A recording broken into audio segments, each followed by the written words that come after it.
স্বা আত্মহ। কি বলছে মা, কথাগুলো বুঝে নিতে হবে। নীল হয়ে আদ্যাম, নি শব্দের অর্থ হলো নর, দেহ শব্দের অর্থ হলো শরীর, আর আদ্যাম শব্দের অর্থ হলো আদি নৌকা।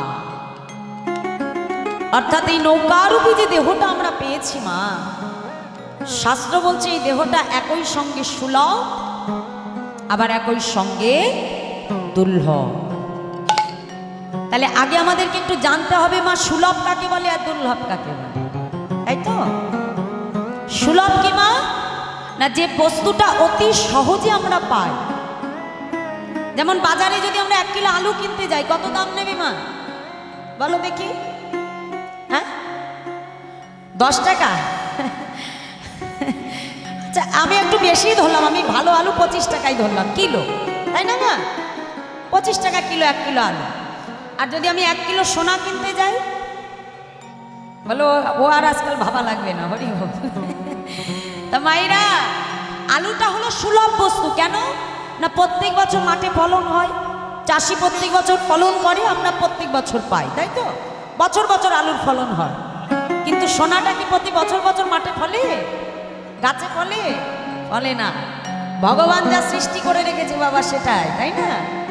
এর জন্য সোনাটা কি অতি সহজে পাওয়া যায় না, যার জন্য সোনাটা হলো দুর্লভ বস্তু, আর আলু সুলভ বস্তু। তাহলে বোঝা গেল? তাহলে আজকে আমাদের ভাগবত বলছে আমাদের এই মানব দেহ, এই দেহটাও একই সঙ্গে সুলভ আবার একই সঙ্গে দুর্লভ। তাহলে আমাদের এই দেহটা দুর্লভ কি করে হলো মা? দেখো, আমরা যদি মনে করি যে মানব দেহ খুব সহজে পাওয়া যায়, নয় মা। এই মানব দেহ পাওয়ার জন্য আমাদের প্রত্যেকটা জীবকে 80টা লক্ষ জনি ভ্রমণ করতে হয়। শাস্ত্র বলছে স্থাবর বিংশতি নবলক্ষণ জলজা, কৃমিয়া রুদ্র সংখ্যক পক্ষী নাম 10 লক্ষ কম, 30 লক্ষ কম পশুমানশ্চ, 24 লক্ষানি মানব। তাহলে সর্বপ্রথম জন্ম হলো আমার 20 লক্ষ বার বৃক্ষকুলে। কত নাম গাছ হয়েছি, জাম গাছ হয়েছি, গুল্ম লতা হয়েছি, উদ্ধার হলো কবে মা? যেদিন এই তুলসী বৃক্ষরূপে আমার জন্ম হলো, যেদিন ওই দেহটা দিয়ে আমি গৌর গোবিন্দ সেবা করতে পারলাম, সেদিন এই 20 লক্ষ বৃক্ষ জন্ম হতে আমার উদ্ধার হয়ে গেল। এরপরে বলছে নবলক্ষানি জলজা, তারপর 9 লক্ষ বার আমার জলের মধ্যে জন্ম হচ্ছে বাবা। কত না ঝিনুক হলাম, শামুক হলাম, মাছ হলাম, নর্দমার পোকা হলাম। এই জলজ জীবন হতে উদ্ধার হলো কবে? যেদিন শঙ্খরূপে আমার জন্ম হলো। তারপরে শাস্ত্র বলছে কৃমিয়া রুদ্র সংখ্যক, এরপর কিমিকীট রূপে আমার জন্ম হচ্ছে মা 11 লক্ষ বার। আর এই কিমিকীট জন্মের শেষ জন্ম যেদিন মধুকর অর্থাৎ মৌমাছি রূপে আমার জন্ম হলো। আচ্ছা মায়েরা, মৌমাছির থেকেও তো সুন্দর পতঙ্গ আমাদের আছে, তাই না? মৌমাছির থেকেও সুন্দর দেখতে, কি বলো তো? কি? হ্যাঁ, প্রজাপতি। বাহ! তাহলে এখানেও ভাগবত আমাদেরকে শিক্ষা দিচ্ছে মা, যে সংসার মাঝে শুধু আমার দেহটা সুন্দর হলেই হবে না। হ্যাঁ, আমি সুন্দর দেহ পেলাম, আমায় দেখতে সুন্দর হলো, কিন্তু আমার দেহ যদি সারা জীবনেও ভগবান সেবায় না লাগে মা, জানবে সেই দেহটা পাওয়া আমার বৃথা। তাহলে শুধু আমার দেহ সুন্দর হলে হবে না বাবা, সেই দেহকে গোবিন্দ সেবায় লাগবে। তাহলে যেদিন মধুকর মৌমাছি রূপে আমি জন্ম পেলাম, ওই ফুল থেকে মধু সংগ্রহ করে সেই মধু মৌচাকে ভরে সেই মধু যখন আমার ভগবান সেবায় লাগলো, সেই দিন এই 11 লক্ষ কৃমিকীট জন্ম হতে আমার উদ্ধার হল। তারপরে শাস্ত্র বলছে পক্ষী নাম 10 লক্ষ কম, পক্ষীকুলে জন্ম হলো আমার 10 লক্ষ বার। আর এই পক্ষী জন্মের শেষ জন্ম যেদিন ময়ূর কুলে আমার জন্ম, ময়ূরের পেখমটা কোথায় থাকে? হ্যাঁ, এই কৃষ্ণের মাথায়। বাহ! গোবিন্দের মস্তকের উপরে চূড়া, আর চূড়ার উপরে ময়ূরের পাখা, তাই তো না? তাহলে যেদিন ময়ূর কোলে জন্মগ্রহণ করে আমার দেহটা দ্বারা আমি ভগবানকে সেবা দিতে পারলাম, সেদিন 10 লক্ষ পক্ষী জন্ম হতে আমার উদ্ধার হবে। এরপরে বলল 30 লক্ষ কম পশুমানশ্চ, পশুকুলে জন্ম হলো আমার 30 লক্ষ বার। আর এই পশু জন্মের শেষ জন্ম কোনটা? যেদিন গাভী কুলে আমার জন্ম হলো। কোন সনাতন ভক্তির ঘরে এসে যেদিন আমার দেহের ওই দুগ্ধ দ্বারা ঘৃত নবনী মাখন মিষ্টি তৈরি হয়ে সেই বস্তু যখন আমার গোবিন্দ সেবায় পৌঁছে গেল, সেই দিন এই সংসার মাঝে 80টা লক্ষ জনী ভ্রমণ আমার শেষ হল।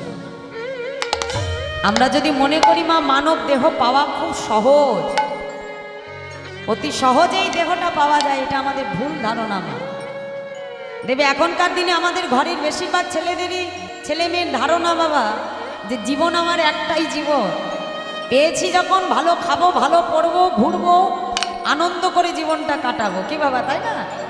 আমাদের ঘরের ছেলেমেয়েরা বলে না জীবন আমার একটাই, সেটা আনন্দ করে কাটাতে হবে, কি তাই তো? কিন্তু যারা শাস্ত্র জানে বাবা, তাদের এই কথাটা বাহির হবে।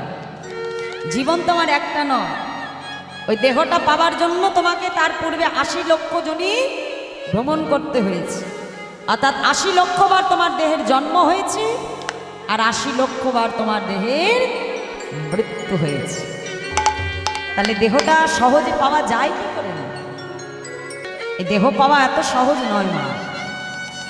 কিন্তু দেখো, সবাই তো এই জগৎ সংসারে গোবিন্দ ভজন করতে পারে না, সবাই তো তার দেহটা ভগবান সেবায় নিযুক্ত করতে পারে না মা। তাহলে এতগুলো জন্ম পাবার পরেও যদি আমার এই দেহ দ্বারা আমি ভগবান সেবা করতে না পারি, তাহলে আমার দেহের কি হবে? মানুষ যখন মারা যায় মা, শুধু তার দেহের মৃত্যু হয়, কিন্তু আত্মার কোনো মৃত্যু নেই। তাহলে যে আত্মাটা গোবিন্দ চরণে সমর্পণ করতে পারলাম না, সেই আত্মা আবার পুনরায় এই 80টা লক্ষ জনের জন্ম মৃত্যুর চক্রে আবার ভবিত হতে ফিরে যায় বাবা। আর যে দেহটা ভগবান চরণে সমর্পণ হয়ে যায়, সেই আত্মা চলে যায় কোথায়? গোলোক বৈকুণ্ঠ ধাম, তাই গৌর হরি বল। তাহলে এই জন্ম মৃত্যুর চক্র হতে যদি আমাদের উদ্ধার হতে হয় মা, আমাদের জীবের একটাই উপায়, সেটা হলো হরিনাম। সদ্গুরু চরণ আশ্রয় করে নামকে সঙ্গী করো মা। মহাপ্রভু বললেন যে হরের নাম হরের নাম হরের নামই বোকে বলা, কলো নাস্তিব নাস্তিব গতিরন্যথা।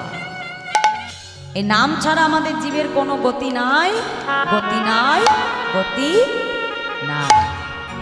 হরিনামই কিন্তু আমাদের একমাত্র উপায় মা। দেখো বাবা, রাস্তার একটা কুকুর, সেও যেমন দিন অন্তে খায়, সেও ঘুমায়, সেও বংশ বিস্তার করে। তাহলে ওই রাস্তার কুকুর আর আমি মানুষ, আমার পার্থক্য কোথায় হবে? যদি আমার জীবনটাও তার মতো হয়, শুধু খাবো, ঘুমাবো আর বংশ বিস্তার করবো, এটা যদি আমারও তার মতো একই পরিস্থিতি হয়, তাহলে তার সঙ্গে আমার পার্থক্য কোথাও থাকলো না। আমার পার্থক্যটা তখনই হবে, আমি মনুষ্যরূপে জন্মগ্রহণ করি মা, ভগবান তাকে সর্বশক্তি দিলেও বদনে তার একটা বাক শক্তি দেয়নি যে বদন থেকে একবার হরি বল বলতে পারে বাবা। কিন্তু এই মনুষ্য দেহ পেয়ে যেটা একমাত্র সম্ভব, জীব হরি নামের দ্বারা একমাত্র জরা ব্যাধির চক্র হতে উদ্ধার হতে পারেনি, তাই গৌর হরি বল। যেটা একমাত্র মানব জন্মেই সম্ভব মা, আর কোনো দেহে যেটা সম্ভব নয়। তাই আসো, হরি নামকে আশ্রয় করো, নাম ছাড়া আমাদের গতি নাই। তাই আজ বৈষ্ণব মহাজন তিনি পদাবলিতে কলম দিয়ে বলছে, দেখো দেখো অসাধনে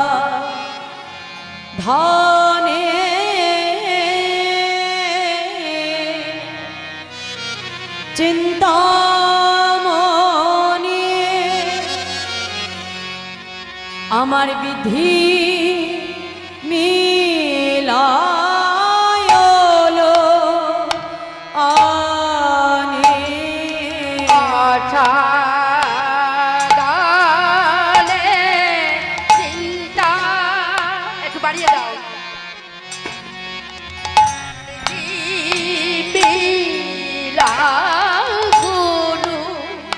আ